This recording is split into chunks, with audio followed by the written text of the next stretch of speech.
Hi guys, I trust we are all doing well. Once again, we are here on the the Stretford Africa channel. This is your one-stop shop channel for fun content on the continent of Africa.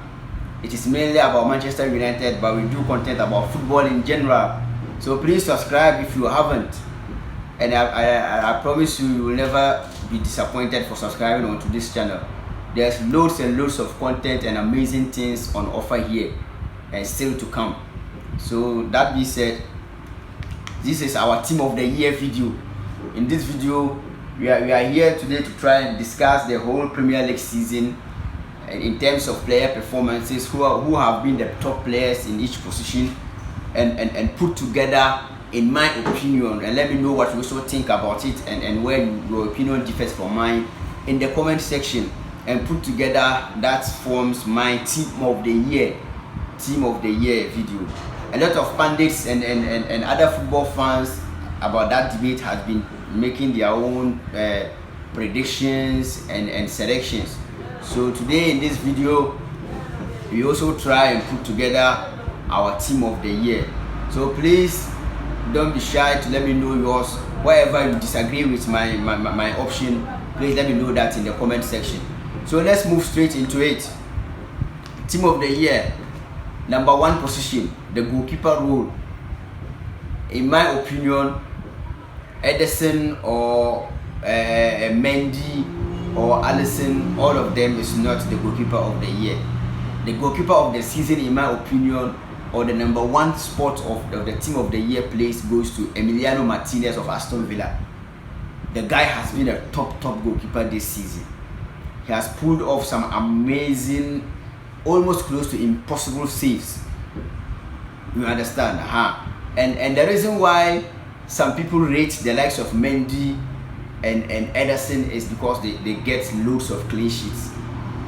I don't buy that opinion. Even the Golden Glove Award, it is awarded based on clean sheets. It is wrong.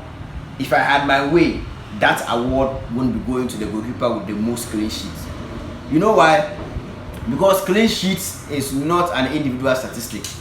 Clean sheet is one of the most team statistics you can ever find in football.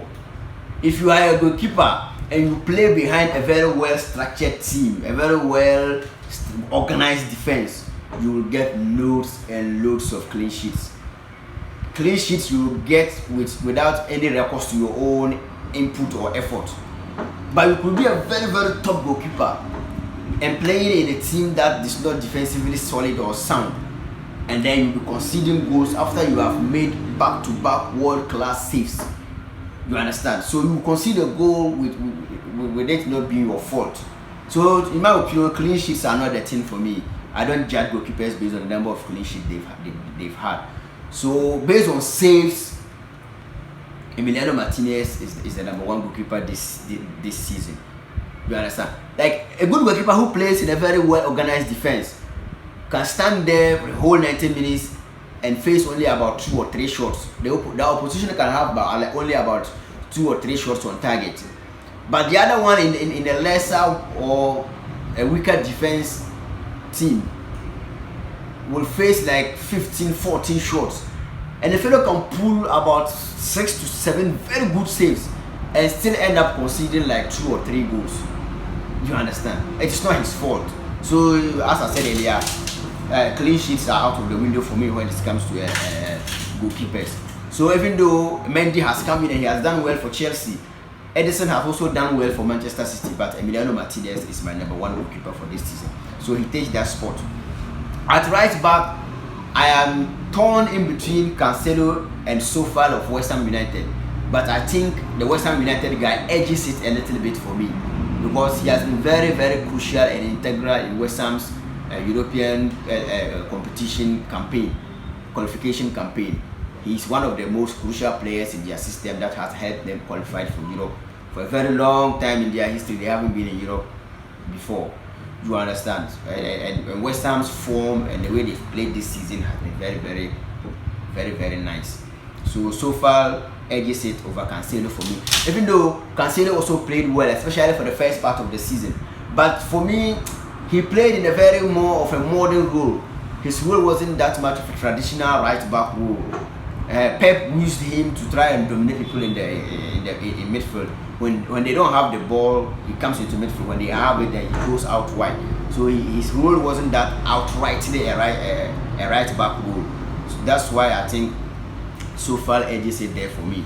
At left back, Luke Shaw is the one everyone else pick. Even a blind man this season will pick Luke Shaw as the best left back in the league. There's no debate about that. Almost about 100 to 90% of the team of the year list I have seen, everybody has been picking Luke Shaw at left back. And centre back to another undebatable place. There's Maguire there and Ruben Diaz. The two of them are my centre back partnership. And this season in the league, there's been no centre back who has been as amazing as these two. Even though Maguire haven't gotten enough credit for his performances, just until recently, even for some Man United fans, it had to take an injury for them to miss what Maguire gives to the team. You understand? So he's been very, very solid this season. Even though he started the season very shaky from the things that happened in the summer in Greece and stuff like that, but he's gone on and overcome those issues and put in a very solid season. And Diaz also has come in to Manchester City, and he seemed to have filled the Vincent Kompany hole very, very superbly. He has taken their defense from one level to another. Then he has helped them to clinch and win the title. So Diaz deserves a shout out equally as Maguire. So those two are my centre back partnership. So in midfield, and in the holding midfield role, that place, it's been very, very competitive there. Other people have chosen Kante, others have gone for Rice, people have gone for Rodri. But in my opinion, I think Wilfred Ndidi of Leicester City edges it there. He is my number 6 for the team of the year. He plays in my midfield, my holding midfield role. He edges it over all the other midfielders because of his tenacity, his energy. His passing is not that bad too, and he's been very integral to Leicester City's campaign, even though they always bottle the top 4 at the end. But this season they have the FA Cup to try and console themselves with. So that being said, I think Kante too, people will make an argument for Kante, but why I didn't pick Kante is that I think Kante's performances has been good in the Champions League. He hasn't been that bad in the Premier League, but in the Premier League he hasn't been as good as he has been in the Champions League. So if I was making my Champions League team of the year, definitely Kante would have been in it. You understand? So Ndidi edges it there for me. And the other two midfielders who play in front of Ndidi are Bruno Fernandes and then Ike Gundogan. Kevin De Bruyne doesn't make my team of the year because of injuries. He's been out with a few injuries. And these two, in Bruno Fernandes and Gundogan, their availability levels, their fitness levels is what has put them ahead of Kevin De Bruyne. Even though De Bruyne is a top player, he's very, very, very top at the top level. But this season, I think Gundogan and Bruno Fernandes are my 2 best attacking midfielders. So they play in front of Ndidi for me in a 4-3-3 formation. So now, Bruno's numbers and Gundogan's numbers also speak for themselves. Bruno has had a very, very amazing season for Manchester United. I don't need to talk much about that. Everybody else knows that. So moving on to the front 3, I think the number 9 position goes to Harry Kane. There's no debate about that one too. Everybody else will agree with me that Harry Kane, even in my opinion, he should be the player of the year. A striker who has gotten the most goals and the most assists. The Playmaker Award and the Golden Boot Award is not easy to win together as an individual.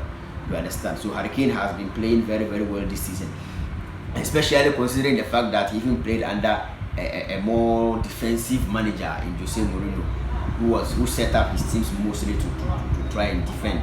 But he still tried and churned out these numbers.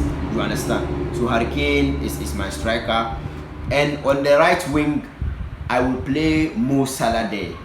Mo Salah gets the spot there because of the numbers he has put up this season. Considering the fact that the Liverpool team have been in crisis, all of them have dropped form, but except Salah.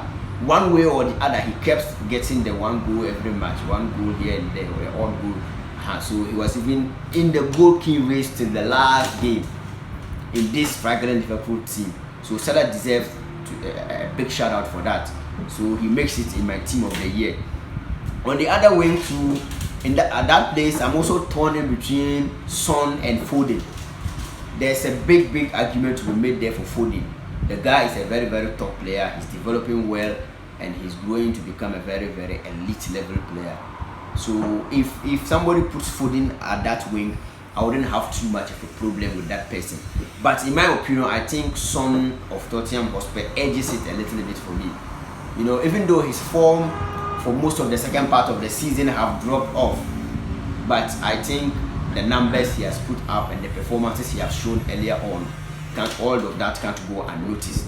So basically, Son is the one I will play there, even though I won't have an issue with you if you choose Foden there, just as I won't have an issue with you if you choose Cancelo at the right back position.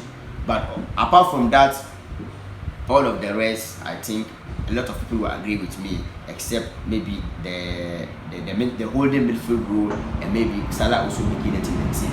But I think Salah deserves to be there. He really deserves to be there. So basically, that is my team of the year. So let's just go over it again. Emiliano Martinez in goal, Luke Shaw at left back, Maguire and Ruben Diaz at centre back. Right back, I have Sofal of West Ham there, Wilfred Ndidi at the holding midfield role, Bruno Fernandes and Ike Gundogan playing ahead of him. And then the one leading the line is Harry Kane, and to both wings I have Mohamed Salah and then Son of Tottenham Hotspur. So please let me know your comments in the your thoughts in the comment section, and let me know what you think or where you disagree with me on any of these my choice. So basically, that is my team of the year, and that is what I have to say about the team of the year debate. So until we meet again next time, once again I would like to wish you all the best. Have a nice time. Bye bye.